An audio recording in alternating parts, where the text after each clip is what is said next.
What's up everyone, it's RJ here, and in today's video we changed Pokemon White so that every Pokemon would evolve every single level, meaning a P-Dove could evolve into anything like a Palpitoad or something completely different. This challenge is going to be a standard sort of Nuzlocke without the hardcore rules. I don't want to experience what we experienced last time, not being able to heal, so we'll just stick to level caps and only catching one Pokemon per area. As well as the standard, if a Pokemon dies, it's gone for good. But with that out of the way, let's get into the video. First things first, we claim our very first Pokemon, which I decided to randomize. Bronzong, Chimecho, Magnemite. Alright, I feel like Bronzong is the start. Oh, look. Oh, he's still, oh, look at this. Okay. Quickly just going to mention as well, all of the level up moves and moves each Pokemon learns is completely random as well. So, for instance, Bronzong knows all electric type moves for some reason, and like Snivy could learn fire type moves, and it's completely random. Faked you out, bruh. Oh, yeah, let's vibe. Hey, Trainer Bianca's gone down.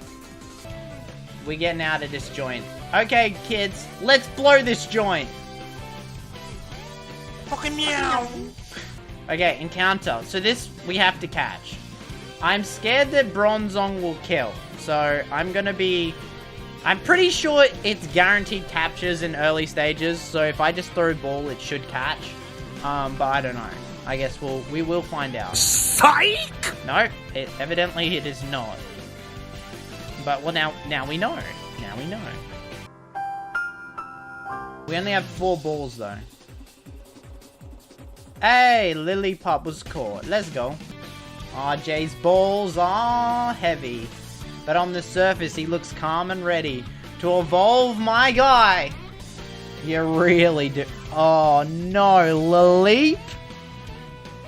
Ugh. So, our first random evolution was a Lillip, which is not very beneficial for us at all. So we tried to evolve it again, this time resulting in a Munel, which led me to feel confident enough to take on N, which we could take down with a couple of big electric type moves. Approaching the first gym now, Bianca runs up on us and threatens the life of 2 of my party members. Oh no, this is bad. This is bad. Big. Oh, we confused. Oh yes. Okay, that's massive. It has flame charge. Luckily, we narrowly escaped with only 1 death from a Pokemon that hadn't even evolved yet. It's annoying to lose one early, but there's plenty of future catches along the way. Rest in peace though, into the death box you go. Up to the first gym now, we had to face the water leader, because the game thinks we picked the fire starter. Luckily though, my guy has a bunch of electric type moves on him, and he'd also evolved into it. Terrakion! Okay, yes, we burst the gym with this, baby. This means we had really good stats and we were able to wipe the floor with a wet noodle, claiming our first gym badge. Unfortunately, this did mean saying goodbye to Terrakion, but he evolved into a Ho-Oh! Let's go, bro. Bro, that's kind of lucky. Back-to-back legendaries. Oh no, Charon fight. This is not optimal. I thought I was pretty underleveled for this fight, and so I was kind of worried. Bruh. Leading with an Oshawott against my Chandelure, I was kind of worried, but then I realized we have friggin' electric type moves still. So we took him down without any trouble whatsoever. After defeating him, this girl runs up to us telling us that her Pokemon was stolen. So we go beat up these goons and take it back. Heading out to the next town and the next gym, we catch a P-Dove, which evolves into a freaking Reshiram! In the gym now, we destroy the leader swiftly with a chunk of Muck and Sakura, who are currently Rhyperior and Poliwrath. Problem is though, after the battle, Rhyperior evolves into an unknown, which crashes the game for some reason. I don't know why, but if any Pokemon ever evolves into an unknown, it's GG.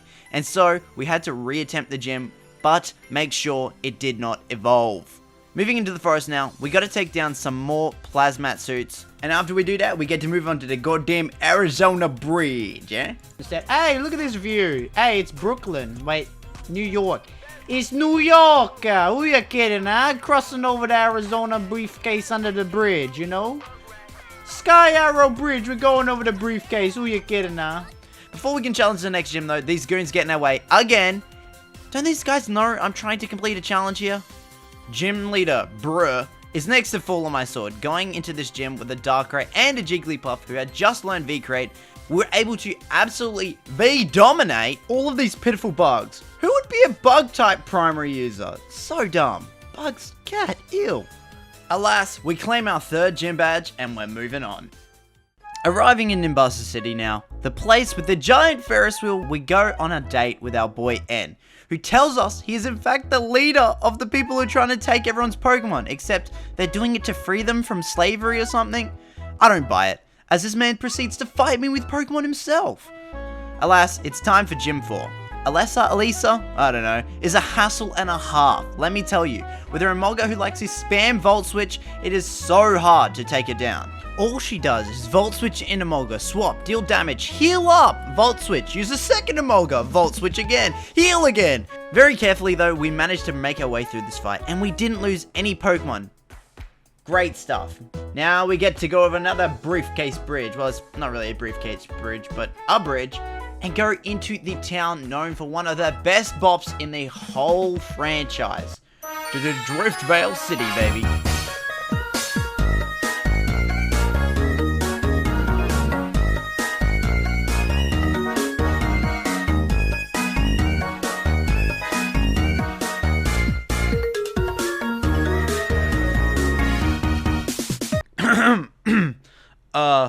What were we doing again? Oh, yeah. Team Plasma are big chillin' in this freezer unit, and we have to beat a whole squad of them in order to challenge the next gym leader, who is a ground type specialist. And also a goddamn Texanite. Woo, fella, let's go. My plan in this battle was to brutally Seed Flare his whole team. And Crocodile went down just like that. However, I didn't think the strat was going to work for Excadrill once I saw it, so I swapped into B-Day, who is currently a Yarn Mega, to Flame Kick it, and to my dismay, it was not enough, which I thought was GG for him. However, the fool used Hone Claws, allowing us to outspeed and kill before he could do any major damage.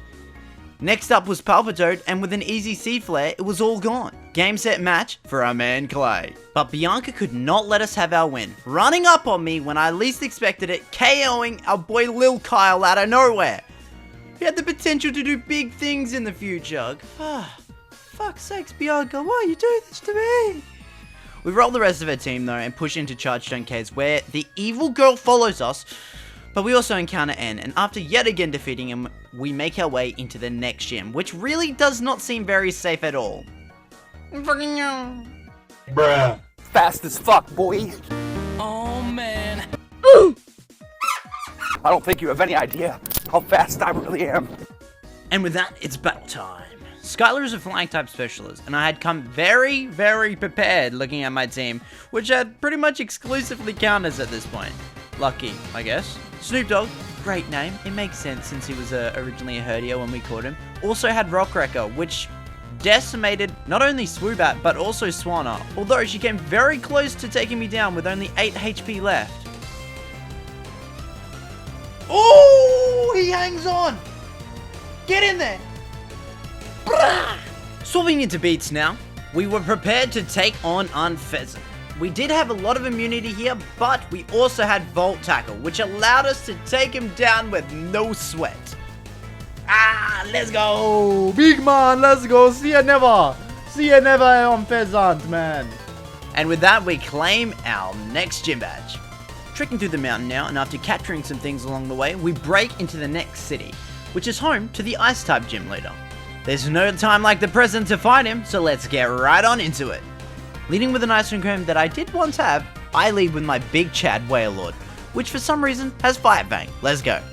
Out next was Beartic, and after taking a little beating from the cone, being able to heal allowed me the space to go for some big fire doinks, taking him down. With Beartic deleted now, Cryogonal, the living snowflake, was next to attempt to topple my whale, and he came very damn close. So swapping into the Mudfish now, we had V-Crate.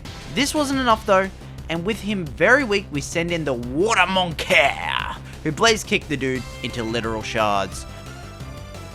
Nyah!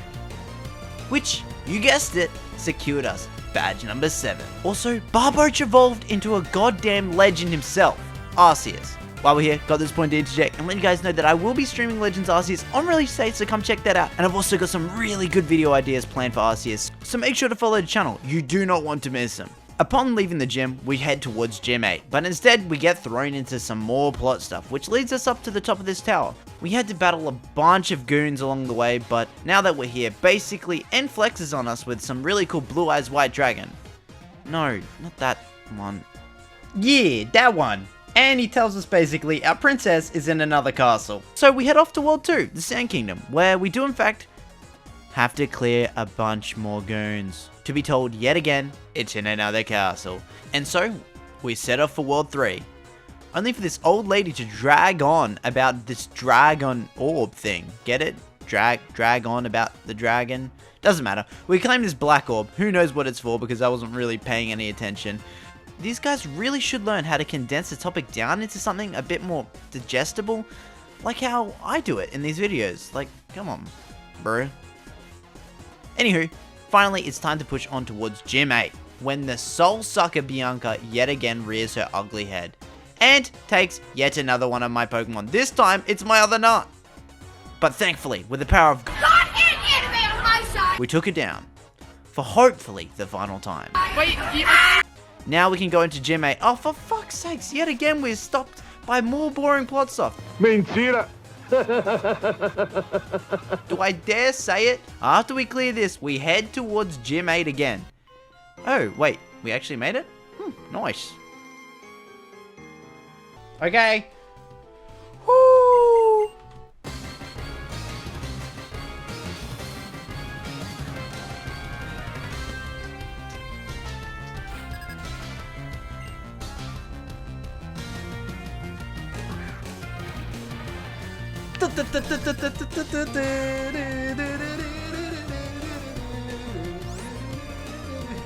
My shirt was semi-tucked in. Okay, what are we doing here? What was I doing here? That is a good question. I guess the less we talk about it, the better.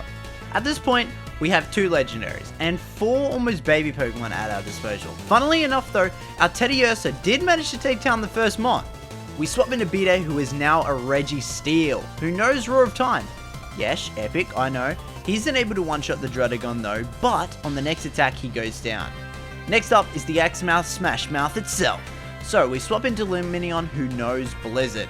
Alas, it does not even bring it down to half, and with Haxorus speed and attack boosting twice by the time he's taken to red, I'm really scared, as she heals all the way back up with her Hyper Potion. On top of this, Haxorus dodges our next Blizzard. Thankfully though, the next one connects and this happens.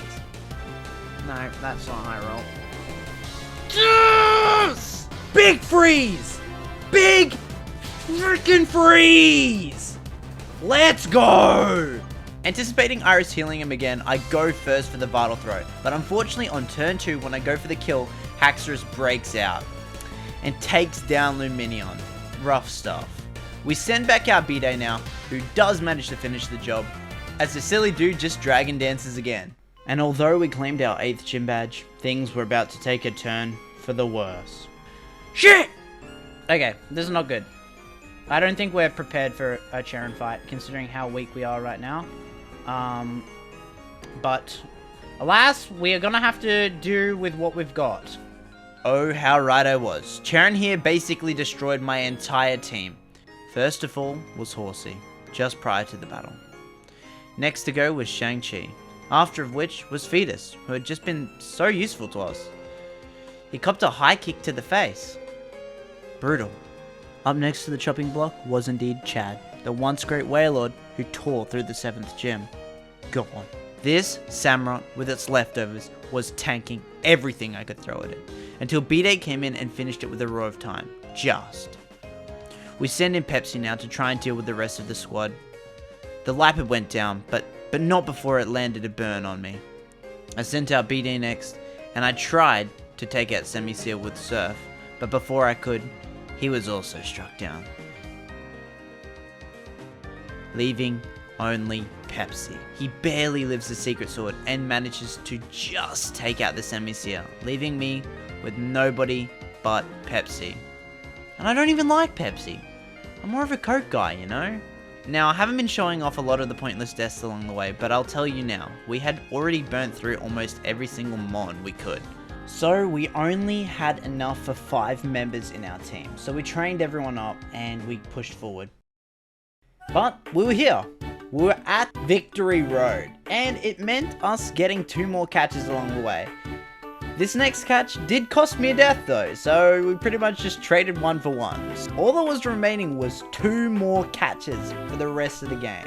First of which is the Victory Road encounter, of which we catch a Durand, and we appropriately name it a small ant. I don't know why that's such a big deal. A small ant. It's a small ant.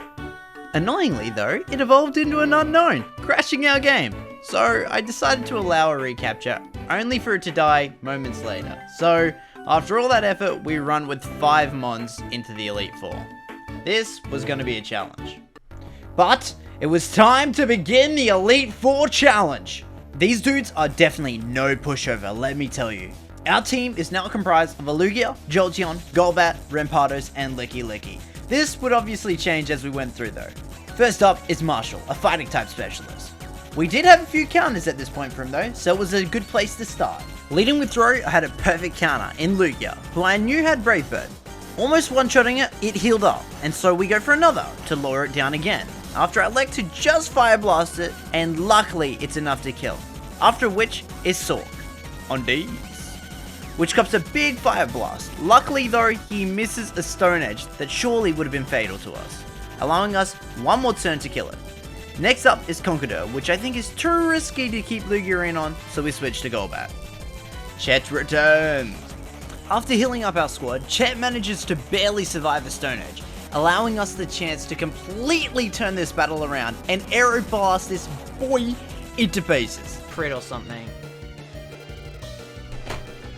Golbat is massive and it crits!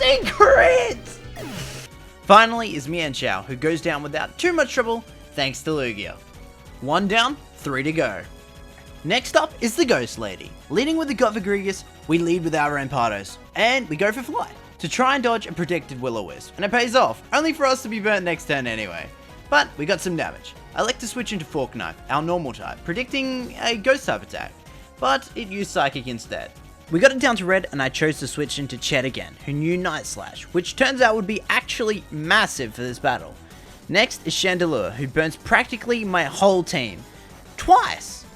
Thankfully though, Lugia does take it down, and the next mon, Jellicent, shows itself, which we do take down with a Shadow Claw from Termy. Finally, Golurk, one of my personal favourite Pokemon, shows up, but Chet's Night Slash is just too good, taking it down.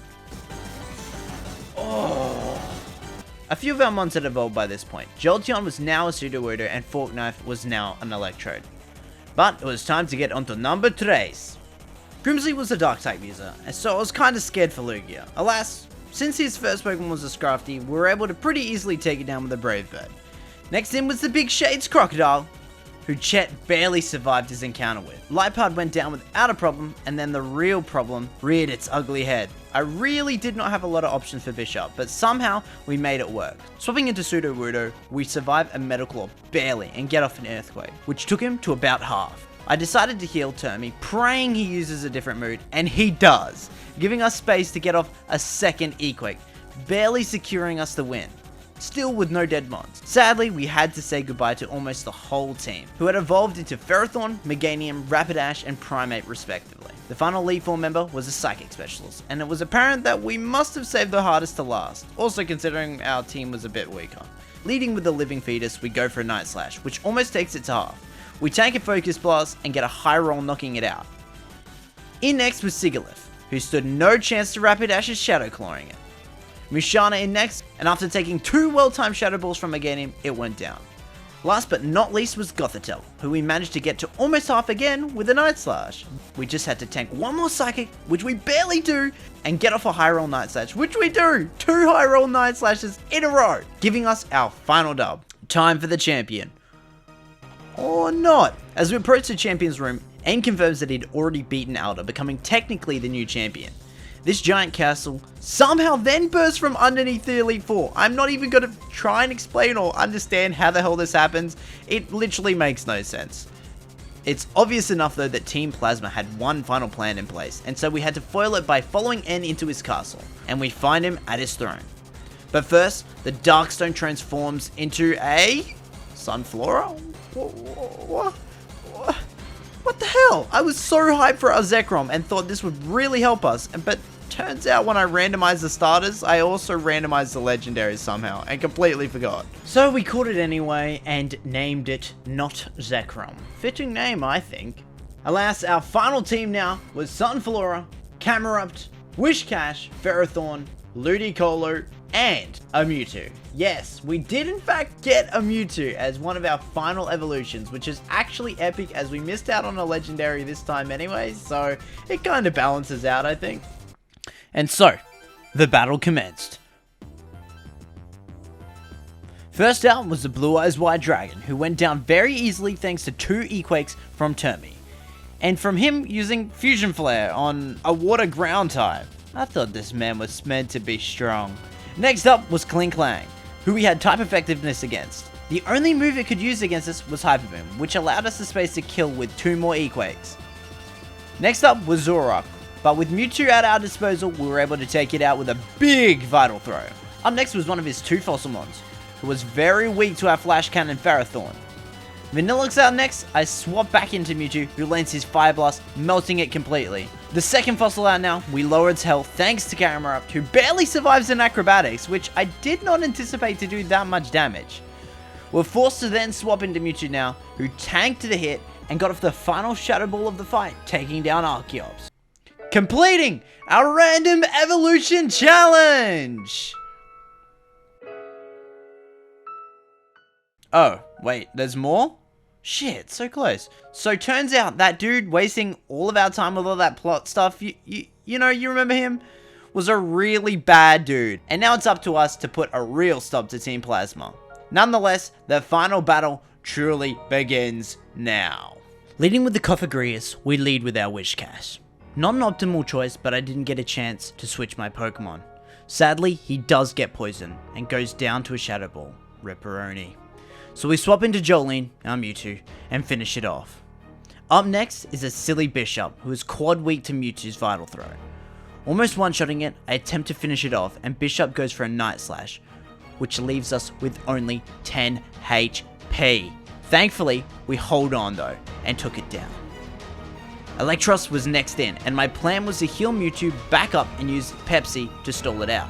I forgot that Electros had Flamethrower though, which we were quad weak to, and it also landed a burn. Luckily, it just barely survives as well. And not wanting to lose Pepsi, I had to make the difficult decision to sacrifice Not Zekrom. Oh well, he's not really a Zekrom, so who cares? And so we swapped back into Mewtwo. Using Fire Blast, we landed a critical hit, one-shotting it. Bouffalant next, we decided to stay in, and to my complete surprise, he manages to hold on from a Vital Throw and dealt massive damage to us with a head charge. Not allowing any room for us to wiggle, I swap into Ludicolo, who just hangs on as well and gets off a clutch extreme speed. Now, for the scary part. Seismitoad was in next, and it was very scary, as its type had great coverage against all my remaining mons, and with everything being so weak already, we decided to sacrifice Fork Knife, in order to heal up Pepsi. You died too soon, Fork of the Knife. May you rest in peace. He did set up an opening though. I thought we had enough space to go for the full rounds of Outrage to take it down, but unfortunately he lands a crit just before we would. It was time for Mewtwo to come in now and clean house. Fully healed, we finished it off with a Shadow Ball. Down to his last mon, Hydreigon, the Pokemon who clutched out the last Wonderlock for us. I knew the power it had, and so we swapped into Camerupt first to deal any damage that we could, before it perished. And so, we swapped back into Mewtwo for the final time. It was down to a 1v1. Mewtwo vs Hydreigon. Since it didn't know any Dark-type moves, Mewtwo was safe from any super effective hits, and we were able to get off a Vital Throw, bringing it down very low. But still, his Dragon Pulse almost brought us to half. So maybe if he got a high roll or a crit, it would be enough, just to take us out. But if he didn't, we would win. And it happened. We landed our attack, completing our challenge for real this time. Yes! Oh! Let's go! Oh my god! If you guys can, I'd highly recommend you try out this mod. It's really fun, and if enough of you people want it, I'll put a link in the description below. With that being said, I hope you guys all enjoyed this video. It was really fun to make, and I hope you guys enjoyed it.